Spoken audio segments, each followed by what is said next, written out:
ઉપયોગ કર્યો છે. એની અંદર આપણે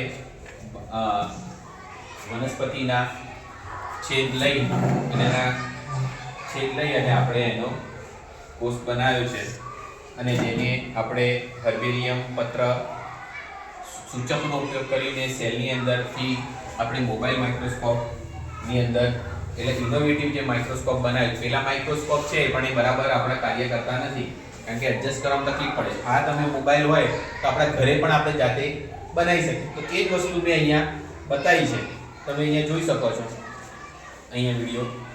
તો એની અંદર જો કે આપણે અહીંયા આરામથી એડજસ્ટ કરી શકીએ છીએ. જાતે આપણા ઘરે મોબાઈલ હોય તો આપણે પણ આવું બનાવી શકીએ છીએ. હું તમને બતાવું છું કેવી રીતે બનાવે. મોબાઈલનો આપણે આ લેપટોપ સાથે કનેક્ટ કરીએ તો લેપટોપમાં જોઈ શકીએ અને મોટી ટીવીમાં પણ આપણે સ્લાઇડ આરામથી જોઈ શકીએ. મારે તમને આમ કંઈ બતાવવાની કોઈ જરૂર નથી, ડાયરેક્ટ અહીંયા દેખાય છે, બરાબર. તો આ મોબાઈલની અંદર આપણે આરામથી જોઈ શકીએ છીએ અને આપણે એને ઝૂમ કરીને પણ જોઈ શકીએ છીએ અને સારું રિઝોલ્યુશન પણ મળે છે. એટલે આપણે આ મોબાઈલ માઇક્રોસ્કોપ અને બીજું નામ છે ઇનોવેટિવ માઇક્રોસ્કોપ આપણે બનાવ્યું છે. Thank you.